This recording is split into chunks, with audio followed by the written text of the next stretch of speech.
வீட்டு பிரச்சனைகள், இன்னும் பொருளாதார பிரச்சனைகளில் தவித்துக் கொண்டிருக்கும் நாடுகள், குடும்பங்கள் எல்லோருடைய ஜெபங்களூடாகவும் நாங்கள் ஜீவனோடும் பலத்தோடும் நாங்கள் இங்கே கூடியிருப்பது கர்த்தருக்கு ஸ்தோத்திரம். அந்த நிலைமைகளிலே நான் பார்த்து உங்களோடு இன்றைக்கு நான் கலந்து பேச ஒரு வேத வாக்கியங்களூடாக நான் கடந்து சென்ற பொழுது இந்த வார்த்தைகளூடாக என்ன தலையங்கத்திற்கூடாக நான் செல்லலாம் என்று யோசித்த பொழுது கிறிஸ்தவ முன்னோடிகள், அதாவது கிறிஸ்தவ மிஷனரிகள் என்று சொல்லலாம், கிறிஸ்துவை பின்பற்றுகிறவர்கள் என்று சொல்லலாம், சிலுவை வீரர்கள் என்றும் சொல்லலாம். இப்படிப்பட்ட தலையங்கத்தின் கீழே நான் உங்களோடு சில நிமிடங்கள் பேசலாம் என்றிருக்கிறேன். அதற்கு தகுந்த முறையிலே நான் உங்களோடு பகிர்ந்து கொண்ட வேத வாக்கியம் மத்தேயு 10:30-31. இங்கே வாசிக்கப்பட்ட வேதத்துக்கு இணங்க, சன் சிலுவையை எடுத்துக்கொண்டு என்னை பின்பற்றாதவன் எனக்கு பாத்திரன் அல்ல. தன் சிலுவை என்று சொல்லுகிற பொழுது துன்பங்கள், துயரங்கள், வேதனைகள் நிறைந்த ஒரு பாகுவான ஒரு குழுவான ஒரு இடத்தையும் பொருளையும் அனுபவங்கள் ரீதியாக கடந்து சென்றதையும் நான் இங்கே பார்க்கக்கூடியதாக இருக்கிறது. சில பேர் எங்களுடைய ஜீவன்களை நாங்கள் காக்கும்படியாக எங்களுடைய தொழில்கள், எங்களுடைய முயற்சிகள் அமைந்து கொண்டு போகிறது. ஆனால் என்னுடைய ஜீவனை காக்கும்படியாக என்று சொல்லாமல், தன் ஜீவனை இழந்தாலும் பரவாயில்லை, நான் யாருக்காக வாழுகிறேன் என்ற நோக்கத்தோடு வாழ வேண்டும் என்று சொல்லி இந்த வேத வாக்கியங்கள் என்னை மென்மேலும் கடந்து போக செல்லுகிறது. அதாவது முன்னோடிகள்னு சொல்லுகிற பொழுது நாங்கள் ஆபிரகாம், ஈசாக்கு, யோவான், யாக்கோபு, சீசர்களுடைய பங்கு ஆகிய முதலானவற்றை நாங்கள் முன்னோடிகளிலே நாங்கள் பார்த்திருக்கிறோம், பழகியிருக்கிறோம் என்ற ரீதியிலேயே வேத வாக்கியங்களோடு நாங்கள் பேசுகிற பொழுது நான் அவர்களோடு உறவாடுகிறதாகவும் எடுத்துக்கொண்டு செல்லலாம். இயேசுநாதருடைய வாழ்க்கை வரலாறையும் நாங்கள் எடுத்துக்கொண்டு செல்லுகிற பொழுது அவருடைய பாடுகள், துன்பங்களூடாகவும் நான் கடந்து செல்கிறது ஒரு பொருளாகவும் ஒரு நியதியாகவும் என்னை இட்டு செல்கிறதாக இங்கே நான் பார்க்கக்கூடியதாக இருக்கிறது.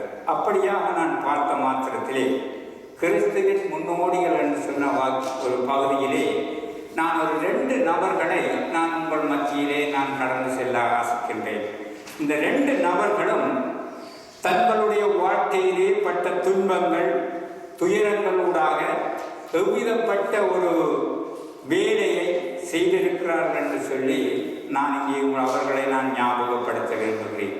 அவர்கள் பெரும்பாலான ஒரு ஹிஸ்டரியிலே பதிக்கப்பட்டவர்களாக இல்லை, ஒரு சிறு சிறு குறிப்புகளினாலே அவர்களுடைய குறிப்புகளை பதிந்து வைத்து அவர்களுடைய குறிப்பின் மூலமாக, அவர்களுடைய கதையின் மூலமாக நான் படித்து கொண்டதை உங்கள் மத்தியிலே நான் அவர்களை நிலைநிறுத்த விரும்புகிறேன். மேரி ஸ்டெலார்ட் என்ற ஒரு சகோதரி ஸ்கொட்லாந்து நாட்டிலே 1848ஆம் ஆண்டு பிறந்த ஒரு நபர். அதாவது பல வருடங்களுக்கு முன்னாடி என்று சொல்லலாம். இப்பொழுது நாங்கள் 2000 வருடத்திலே நிற்கிறோம். 1848 நடந்த ஒரு சகோதரியின் நிகழ்வை பற்றி நான் உங்கள் மத்தியிலே அந்த நபரை பற்றி சொல்ல விரும்புகிறேன்.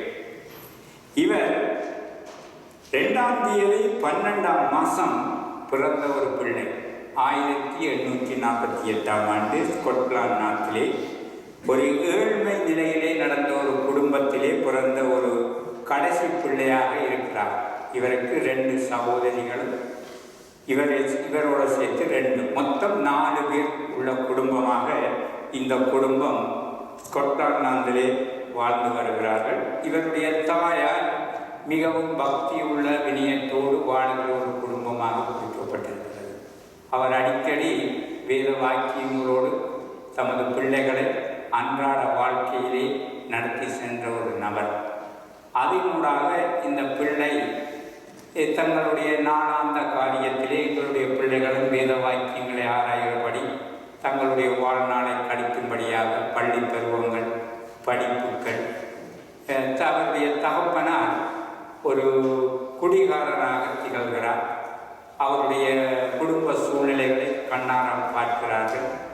ஒரு சில கட்டங்களிலே தகப்பனாரும் 2 சகோதரர்களும் மறித்து விடுகிறார். 2 சகோதரிகளும் தாயும் வாழக்கூடிய ஒரு சூழலை கட்டுப்பாட்டுக்குள்ளே ஸ்கொட்லாந்திலே வளர்கிறார். இவர் 14 வயது இருக்கும் பொழுது இந்த நிகழ்வு நிகழ்கிறது. ஒரு பார்ப்புறமான விடயம். தன்னுடைய குடும்பத்தை தான் பார்க்க வேண்டிய ஒரு பொறுப்பிலே இந்த மேரி என்ற சகோதரி குடும்பத்திலே பெரும் பாடுபடுகிறார்.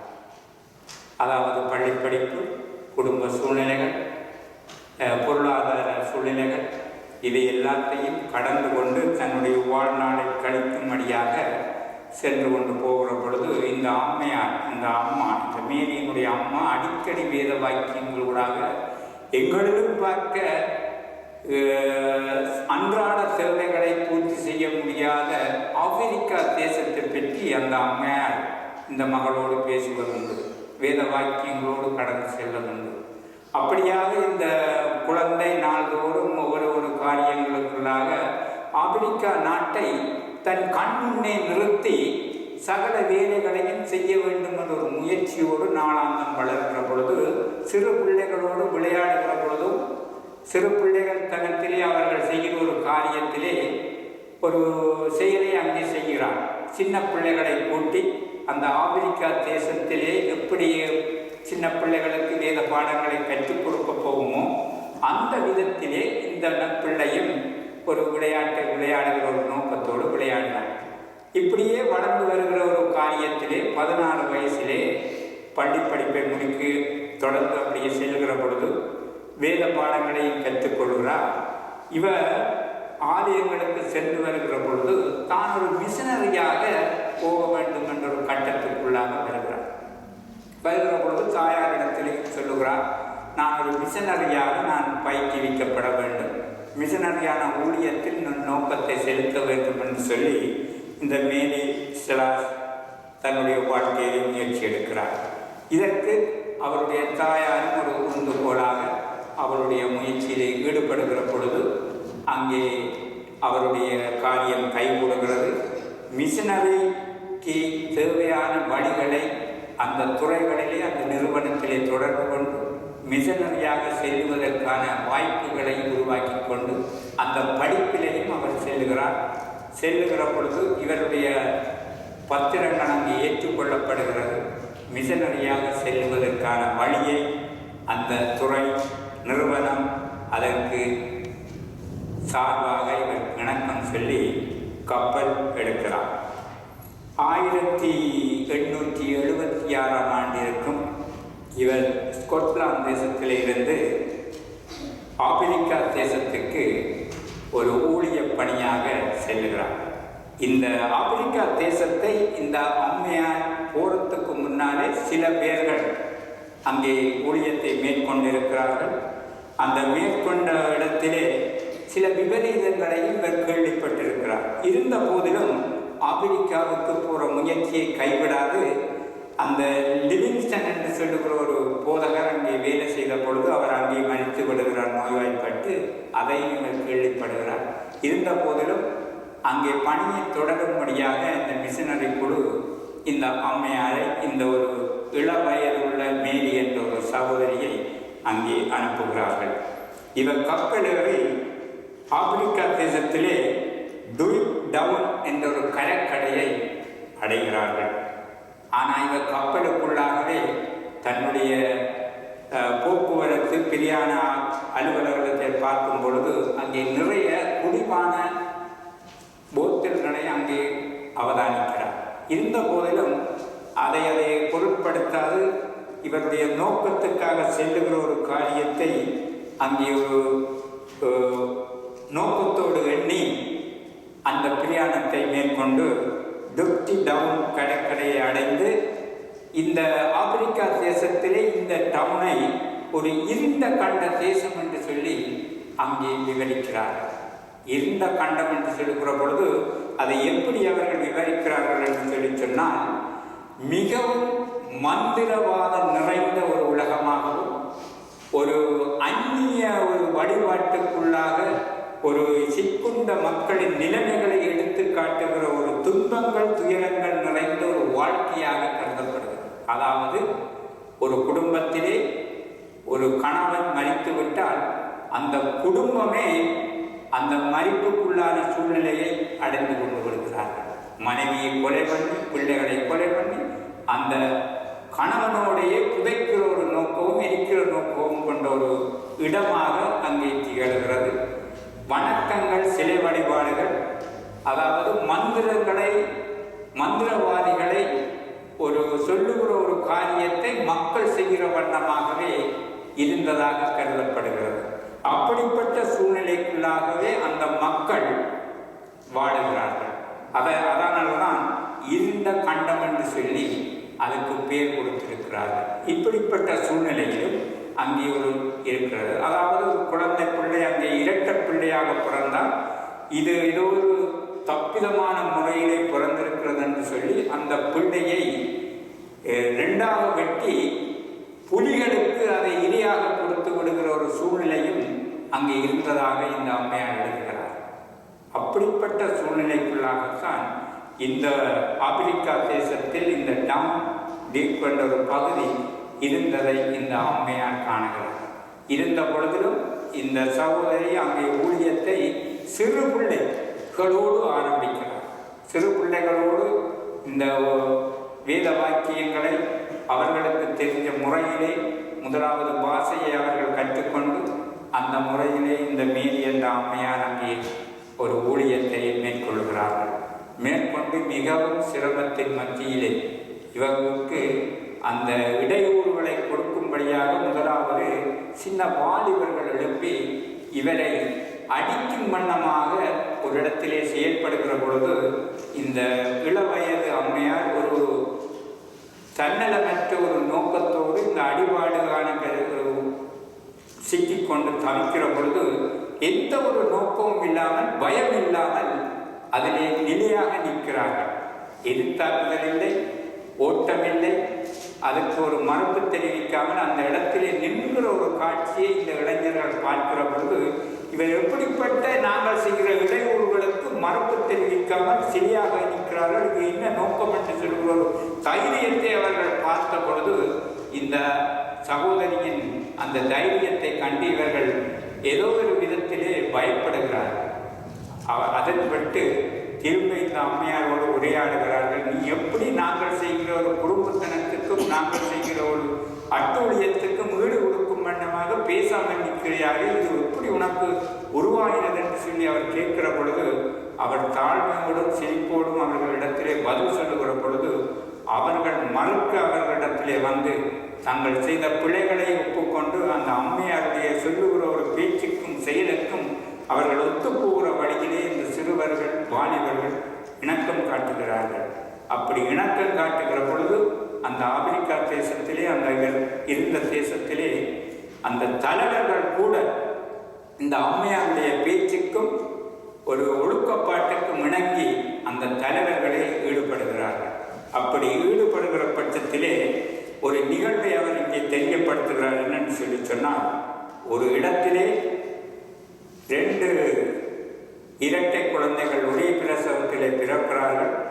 அந்த குழந்தையை இவர்கள் ஏற்கனவே கொல்லுவார்கள் என்று தெரிஞ்சு அந்த சகோதரி போய் 2 குழந்தைகளையும் ஏதோ விதத்திலே அந்த இடத்திலே இருந்து தூக்கி வந்து அதை காப்பாற்றி வளர்க்கிற பொழுது ஒரு ஆண் குழந்தையை இவர்கள் இந்த அம்மையாரிடத்திலிருந்து திருடி அந்த குழந்தையை கொண்டு விட்டார்கள். அடுத்தது இந்த பெண் பிள்ளையை மாத்திரம் இந்த சகோதரி இந்த அம்மையார் காலகாலங்களிலே வளர்த்து வந்ததாகவும் குறிக்கப்படுகிறது. இப்படிப்பட்ட செயல்கள் மூலமாக அந்த ஆப்பிரிக்கா தேசத்திலே உள்ள குடும்பங்களிலே ஒரு சில வேலைகளையும் செயல்பாடுகளையும் நியாயங்கள் நீதிகளையும் வழங்கி கொண்டிருந்த பொழுது இந்த ஸ்கொட்லாந்து அரசாங்கம், அதாவது லண்டன் மாநகரம், இந்த அம்மையாருக்கு நீதிபதியாக அந்த நாட்டிலே திகழும் வண்ணமாக ஒரு பொறுப்பை கொடுத்து அந்த இடத்திலே ஒரு நீதிபதியாக வைத்த ஒரு தலைவியாகவும் இங்கே சொல்லப்படுகிறது. இப்படியாக தன்னுடைய வாழ்க்கையை தேவனுக்கென்று வேத வாக்கியங்களோடு அந்த மக்களை வழிநடத்துகிற பொழுது இந்த அம்மையாருக்கு ஒரு வெள்ளி சிலுவை என்ற ஒரு விருதையும் இந்த லண்டன் மாநகரம் நிறுவனத்தாலே கொடுக்கப்பட்டதாக சொல்லப்படுகிறது. இப்படியாக தன்னுடைய வாழ்நாளை அங்கே கழித்து ஒரு இளவயதிலே நோய்வாய்ப்படுகிறார். நோய்வாய்ப்பட்டு திரும்பவும் அவர் இங்கிலாந்து தேசத்திற்கு, ஸ்கொட்லாந்துக்கு வரும்படியாக ஒரு நேரத்தை ஏற்படுகிறது. வியாதியின் நிமித்தம் அதை குணப்படுத்தும்படியாக அங்கே வருகிற பொழுது தான் செய்த ஊழியத்தின் நிமித்தம் இடையூறாக தான் நிப்பாட்டி வந்ததை நினைவு கூர்ந்து திரும்பவும் அந்த இடத்திலே நான் செல்ல வேண்டும் என்ற ஒரு அனுமதியை அங்கே கூறுகிறார். நான் சுகவீனம் அடைந்து நல்ல நிலத்திலே இருக்கிற பொழுது நான் திரும்பவும் இந்த மாகாணத்திற்கு சென்று என்னுடைய பொறுப்புகளையும் என்னுடைய வேலைகளையும் செய்ய வேண்டும் என்ற ஒரு நோக்கத்தோடு இருக்கேன். நீங்கள் அனுப்புவதாயிருந்தால் நான் இந்த சிகிச்சைக்குட்பட்டு என்னுடைய குணத்தை நான் நிலைப்படுத்துகிறேன் என்று உறுதிமொழியும் அங்கே வாங்கி கொண்டு இங்கே அவர் சொல்லுகிறார், வயது போன முதிர் வயது உள்ள வரைக்கும் அந்த அம்மையார் அந்த நாட்டிலே சேவை செய்ததாக கூறப்படுகிறது. 13ஆம் தேதி 1ஆம் மாதம் 1915ஆம் ஆண்டு அவர் முதுமையிலே இறக்கிறார். அப்படிப்பட்ட இந்த அம்மையாருடைய சேவை இருண்ட கண்டத்திலே ஒரு வெள்ளை ராணியாக செயல்பட்டதாக இந்த குறிப்புகள் குறிப்பிடப்படுகிறது. இப்படிப்பட்ட ஒரு முன்னோடிகளாக, இப்படிப்பட்ட ஒரு ஏழ்மை நிலையிலே இருந்து தன்னுடைய வாழ்நாளை எப்படி கழிக்கலாம் என்ற ஒரு முன்னேற்றத்தின் நோக்கத்தோடு அணுகாமல் தன்னுடைய பாரத்தையும் தன்னுடைய ஒரு செயல்பாடுகளையும் விடுத்து அயல் நாடாகிய தென்னாப்பிரிக்கா ஒரு இருண்ட கண்ட தேசத்தில் வெள்ளை ராணியாக செயல்படுகிற ஒரு நோக்கத்தை இந்த அம்மையார் நிறைவேற்றி ஒரு பாரதூரமான செயலுக்குள்ளாக சொன்ன பொழுதுதான் இந்த வேத வாக்கியம் என்னோடு இடர்படுகிறது. தன் சிலுவையை எடுத்துக்கொண்டு என் பின்னை பின்பற்றுகிற ஒரு சிலாக்கியத்தை பெற்றதாக நான் இந்த கதையிலே நான் பார்க்கக்கூடியதாக இருக்கிறது. அவ்விதமாகத்தான் இரண்டாவதாக ஒரு நபரை நான் உங்கள் மத்தியிலே நான் சொல்லி இந்த தேவ செய்தியை முடிக்கலாம் என்று இருக்கிறேன். மனிதரை தின்ற மக்களின் அருப்பணியாளர் என்றொரு போக்கையும் இந்த நபர் சந்தித்திருக்கிறார். அதாவது இங்கே மாந்திரிகம், சிலை வழிபாடு, அஞ்ஞான வழிபாடுக்குள்ளிருந்த ஒரு இடத்தையும் நாங்கள் பார்க்கக்கூடியதாக இருக்கிறது. இன்னும் ஒரு ஆப்பிரிக்கா தேசத்திலே தான் மனிதரை தின்னுகிற ஒரு மக்கள் மத்தியிலே ஊழியம் செய்த ஒரு நபரையும் நான் உங்கள் மத்தியிலே வெளிப்படுத்த விரும்புகிறேன். அவர் யார் என்று சொல்லி சொன்னால் ஜான் பெட்டன். ஜான் பெட்டன் 1824ஆம் ஆண்டு பிறக்கிறார். இந்த அம்மையார் பிறப்பதற்கு முன்னாடி இருந்த ஒரு நபராக எனக்கு தெரிகிறார். 1824ஆம் ஆண்டு அங்கே அவர் பிறக்கிறார். அவர் செய்த ஊழியத்தின் வாயிலாக அவர் இங்கே ஒரு அறிக்கை விடுகிறார். என்னென்று சொல்லி சொன்னால், நீங்கள் என்னை அம்பு எய்து சுட்டு கொண்டு போடலாம், ஆனால் நானோ உங்களுடைய உண்மையான நண்பன். நான் நேசித்து சேவிக்கிற என் ஆண்டவர் இயேசுவிடம் என்னை அதி சீக்கிரத்தில் அனுப்புகிறீர்கள் என்பதை தவிர மரணம் என்னை ஒன்றும் செய்யாது. உங்கள் மத்தியிலே மரிக்க நான் பயப்படவில்லை என முழங்கினார் ஜான் பெட்டன். பயங்கர ஆயுதங்களோடு மிருகத்தனமாக தன்னை தாக்க வந்த மிலேச்சர்கள் நடுவிலே தைரியமாய் நின்றார் ஜான் பெட்டன். அன்பும் இரக்கமும் அவர் முகத்தில் காணப்பட அமைதியும் தைரியமும் உள்ளவராய் முழங்கால் படியிட்டார். கிறிஸ்துவின் அன்பை கூற வந்த இந்த தெய்வ தூதரை எந்த நேரத்திலேயும் கொல்ல ஆயத்தமாயிருந்தனர்கள் இந்த அமெரிக்கியர் என்ற ஆப்பிரிக்கா தேசத்து மக்கள். இப்படிப்பட்ட இடத்திலே இந்த ஜான் பெட்டன் என்பவர் தன்னுடைய ஊழியத்தை ஆரம்பிக்கும் வண்ணமாக செயல்பட்டார் என்று சொல்லப்படுகிறது.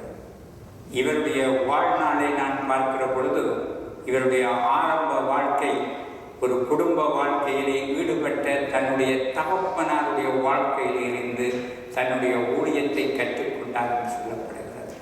தன்னுடைய தகப்பனாருடைய வாழ்க்கையிலே அவருடைய வீட்டிலே ஒரு அறையிலே பரிசுத்த ஸ்தலம் என்று சொல்லி அந்த அறையை வைத்தார். அந்த அறையிலே 3 வேளை அவர் பிரவேசித்து 3 வேளையும் அவர் ஜெபம் பண்ணி தன்னுடைய காரியத்தை ஆற்றிய பொழுது இந்த மகன் ஜான் பெட்டன் என்பவர் அதை அவதானித்துக் கொண்டு தன்னுடைய சிறு பிரயாத்திலிருந்து தன்னுடைய வாழ்வு பிரயார் மட்டும் அந்த கவனிப்பை கவனித்து வந்ததனாலே இந்த ஒரு ஊழியத்தை அவர் செயல்படுவதற்கு அவர் ஏதுகரமாக இருந்ததாக குறிப்பிடப்படுகிறது. தன்னுடைய படிப்புகளையும் தன்னுடைய வேலைகளையும் அவர் செய்கிற பொழுது மிகவும் சிரமத்துக்குள்ளானார் என்று சொல்லி குறிக்கப்படுகிறது. அவருடைய படிப்பு நாட்களிலே அவர் ஒரு இன்ஜினியராக வேலை செய்வதற்கான வாய்ப்புகளையும் தேடிக்கொண்டார். இருந்த பொழுதிலும் தன்னுடைய அப்பாவின் வழியை நோக்குற பொழுது நான் ஒரு மிஷனரியாக தன்னுடைய ஊழியத்தை ஆரம்பிக்க வேண்டும் என்று சொல்லி அவருடைய வாழ்நாளை அர்ப்பணித்து ஆப்பிரிக்கா தேசத்திலே அவர் அங்கே சென்றதையும் நான் பார்க்கக்கூடியதாக இருக்கிறது. தன்னுடைய 12வது வயதிலே அவர் தகப்பனாரை மிகவும் உற்று நோக்கினவராக செயல்பட்டதாக இங்கே குறிப்பிடப்படுகிறது. 1858ஆம் ஆண்டு 34 வயதிலே அவர் ஸ்கொட்லாந்து தேசத்திலே, இவரும் ஒரு ஸ்கொட்லாந்து தேசத்தை சேர்ந்தவர் தான், கப்பலேறி ஆப்பிரிக்கா தேசத்துக்கு புறப்படுகிறார் மிஷனரியாக. அங்கு அவர் செய்த ஊழியங்களின் விளைவிலே இவரை கொல்லுவதற்கும் இவரை அங்கே நலவெளியாக கொடுப்பதற்குமான வழிகளை அங்கே மேற்கொண்ட பொழுதிலும் கூட இவர் நான் முதலாவது வாசிக்கப்பட்ட அந்த வாசகத்தின்படி தன்னுடைய வாழ்க்கையை இயேசுவுக்காக நான் வாழுவேன் என்ற நோக்கத்தோடு அங்கே செயல்பட்டதை அவர் இங்கே குறிப்பிடுகிறார். ஒரு குறிப்பிட்ட இங்கே வாசித்த பொழுது நான் அதை உங்கள் மத்தியிலே சொல்கிறேன். அவரை கொல்லும்படியாக அவர் சுற்றச்சூழ நின்று கடைசியாக அவர் சாப்பிட்ட பொருளை அவருக்கு கொடுத்து அவரை கொலை பண்ணும் அளவுக்கு சென்ற பொழுது சுற்றி நின்ற நபர்கள் அவரை கொல்ல முடியாத அளவுக்கு அங்கே ஒரு நிகழ்ச்சி ஒன்றை பார்த்ததாக அவர் சொல்லுகிறார். அந்த நிகழ்ச்சியின் ஊடாக பெரிய தலைவர்களும் அங்கு சூழப்பட்ட மக்களும் ஏன் நான் இவர்களை கொல்ல முடியவில்லை எங்களாலே என்று சொல்லுகிற பொழுதுதான் இவர் சொல்லுகிற அந்த கிறிஸ்தவ வாழ்க்கைக்குள்ளாக அங்கே பலதரப்பட்ட மக்கள் அங்கே ஈடுபட்டார்கள் என்று சொல்லப்படுகிறது. மனிதர்களை தின்னுகிற அந்த மனுஷர் மத்தியிலும் கூட இப்படிப்பட்ட ஊழியத்தை அவர் செய்து அங்கே ஒரு நிலைப்பாட்டை உருவாக்கக்கூடிய அளவுக்கு செயல்பட்டு கொண்டிருந்தார். இருந்த பொழுது அங்கே இருக்கப்பட்ட மக்களின் மிகவும் நெருக்கிற வாரத்தினால் அங்கே கப்பலேறி பொருளாதார ரீதியிலே வியாபார ரீதியிலே இவரையும் இருக்கக்கூடிய அளவுக்கு வந்த பொழுது இவர் அங்கே இருக்க முடியாத சூழ்நிலைகளிலே இவர் அங்கிருந்து புறப்படுகிறார். மிச்சர் மக்கள் மத்தியிலே இருந்து புறப்பட்டு திரும்பவும் நான் இந்த ஊழியத்தை எவ்விதமாக செய்யலாம் என்று சொல்லுகிற பொழுது இவர் அந்த ஊழியத்துக்காக ஒரு கப்பலை நாங்கள் வாங்க வேண்டும் என்று சொல்லி அங்கே பிரயாசப்படுகிறார். ஒரு மிஷனரி கப்பலை தான் வாங்க வேண்டும், அதற்கான வழி என்ன என்று சொல்லி பல குழுக்களோடு அவர் ஆராய்ந்த பொழுது கடைசியாக ஒரு கப்பலை அங்கே வாங்குகிறார்கள்.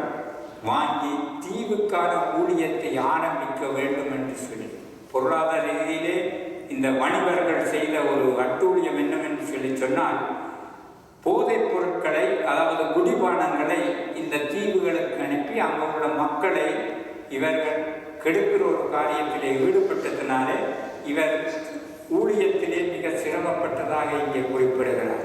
இந்த குடிபானங்களை வாங்கக்கூடாது என்று சொல்லி அங்கே தீவு மக்களுக்கு இவர் அறிவுரை சொல்லி தீவு மக்கள் அங்கே இந்த குடிபானங்களினாலே இந்த போதை பழக்கத்தினாலே ஈடுபடாத பட்சத்திலே இவர் வியாபார ரீதியிலே இவர் தாக்கப்படுகிறார். அப்படி தாக்கப்படுகிற பொழுதுதான் தானும் ஒரு கப்பலை வாங்கி மிஷனரி ஊழியம் செய்ய வேண்டும் என்று சொல்லி இந்த தீவு பகுதிக்கு கிளம்புகிறார். கிளம்புகிற பொழுதும் திரும்ப அங்கே தீவு பகுதிகளுக்குள்ளாலே உள்பிரவேசிக்கிறது எப்படி என்று சொல்லி பார்க்கிற பொழுது இவர் மரக்கட்டைகளில் தேவனுடைய வசனங்களை எழுதி அங்கே அனுப்பி அந்த மரக்கட்டைகளை தீவு பகுதிகளில் கரைகளிலே பெற்றுக்கொண்ட மக்கள் மரக்கட்டைகளின் எழுத்துக்களை வைத்து இது புதுவிதமான ஒரு ஆச்சரியமான வழியாக இருக்கிறது, இது யார் செய்கிறார்கள் என்று சொல்லி இந்த கப்பல்களோடு அங்கே இருக்கிற மக்கள் தொடர்பு கொண்டு இந்த மரக்கட்டைகள் மூலமாக வருகிற வாக்கியங்கள் என்ன என்று ஆராய்ந்து இந்த கப்பல்களில் இருக்கிற இந்த பேட்டன் என்பவர்களோடு தொடர்பு கொண்டு அந்த மக்கள் மீண்டுமாக ஒரு சத்தியத்துக்குள்ளாக செயல்படுகிற ஒரு காரியத்தை இங்கே அவர் பார்க்கிறார். அணிவா தீவிலே அவரது ஊழியத்தை மிக பிரபலியமாக இந்த கட்டை மூலமாக ஆரம்பித்து இந்த அணிவா தீவையும் அங்கே மற்றும் பல உள்ள தீவுகளிலேயும் அவர் ஏற்படுத்தி அந்த ஊழியத்தை இன்று 5 புரொட்டஸ்டான்ட் மக்கள் அங்கே ஊழியத்தை பல விதத்திலே செய்து வருகிறதாக குறிப்பிடப்பட்டிருக்கிறது. ஆகவே இவர் என்ன குறிப்பிடுகிறார் என்று சொல்லி சொன்னால், ஒவ்வொரு பிள்ளைகளுடைய ஜெபங்களும் ஒவ்வொரு பிள்ளைகள் கொடுக்கிற காணிக்கைகள் மூலமாக இந்த மிஷனரி ஊழியங்களும் தாங்கள் செய்கிற இந்த பாரதூரமான விளைவுகள் மத்தியிலே நிகழ்கிற மக்கள் மத்தியிலே ஏற்படுகிற இடர்பாடுகளை சந்திக்கும் வண்ணமாக தங்களுடைய ஊழியங்களை மேற்கொள்ளுகிறோம் என்பதையும் அவர் குறிப்பிட்டு சொல்லுகிறார். இப்படியாக அவர் 1899ஆம் ஆண்டு புதிய ஏற்பாட்டை அங்கே அவர் அறிமுகம் அந்த மொழியிலே மொழிபெயர்த்து அவர் அங்கே வேத புத்தகத்தை அந்த மக்கள் மத்தியிலே பிரசுரம் பண்ணுகிறார். இப்பொழுது 25-30 தீவுகளிலே கிறிஸ்துவை ஒளிய பண்ணி பிரகாசமாக திகழ பண்ணி கிறிஸ்துவின் வார்த்தைகளை அங்கே மக்கள் கேட்கும்படியாக செய்திருக்கிறார்கள். அவர்கள் இது மட்டுமல்ல, அவர் தன்னுடைய பிள்ளையையும் கூட மகனையும் கூட அந்த ஊழியத்திலே ஈடுபட்டு அவர் அங்கே நிறைய காரியங்களை செய்ததாக இந்த வாக்கியங்களிலே அவருடைய பதிப்பேட்டிலே குறிப்பிடப்படுகிறது. 1907ஆம் ஆண்டு அவர் 88வது வயசை அடைந்த பொழுது தன்னுடைய மரணத்தை காணக்கூடியதாக இருக்கிறது. இவருக்கு 2 திருமணங்கள் நடக்கிறது. முதலாவது திருமணத்திலே மனைவியையும் பிள்ளையையும் முதல் மிஷனரி ஊழியத்திலே அவர் அங்கே பெரிய தாக்கத்தினூடாக இழக்கச் செய்கிறார். 2வது திருமணத்தின் மூலமாக இந்த கப்பல் ஊழியத்திலே பிரயாணப்பட்டு அவர் வெற்றிகரமாக இப்படிப்பட்ட ஊழியங்களை அவர் செய்திருக்கிறார் என்று சொல்லி அங்கே பார்க்கக்கூடியதாக இருக்கிறது. எப்படியாகிலும் ஆண்டவருடைய அநேகரை நடத்த வேண்டும் என்கின்ற ஒரு பாரம் அவருக்கு இருந்திருக்கு. அவருடைய ஆவிக்குரிய தேவைகளை நாம் உணரும் வண்ணமாகவும் ஆவிக்குரிய ஒத்தாசைகளை தேவன் அவருக்கு செய்திருக்கிறார் என்று சொல்லுகிற பொழுது கிறிஸ்துவின் பரிபூரண அன்பும் நம்மை கிரிய செய்யும் பொழுது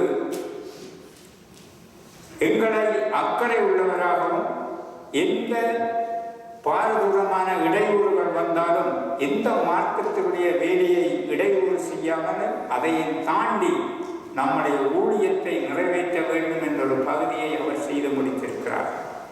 ஆகவேதான் சங்கீதக்காரன் அங்கே சொல்லுகிற பொழுது 67வது சங்கீதம் 1 இருந்து நாங்கள்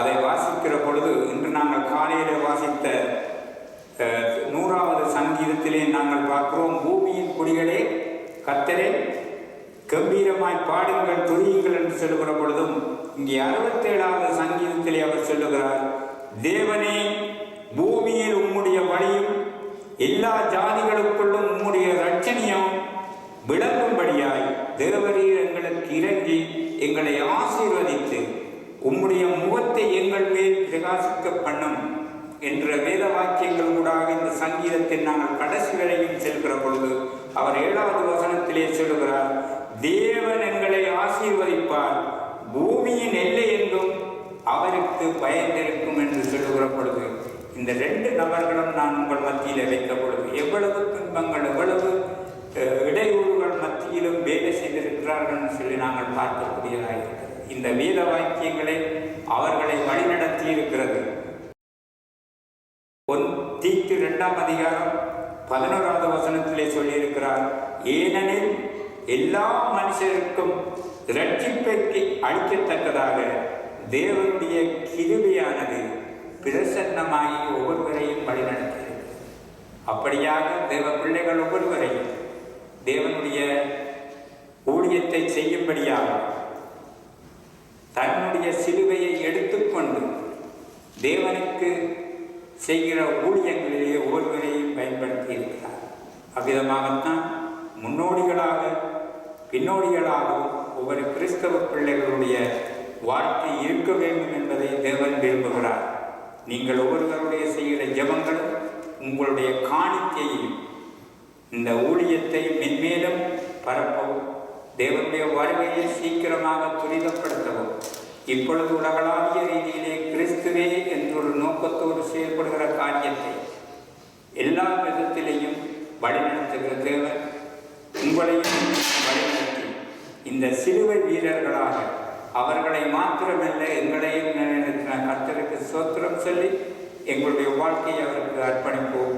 அவர் வழிநடத்துவார். அவருடைய வருகையை நாங்கள் துரிதப்படுத்துவோம். அவருக்காக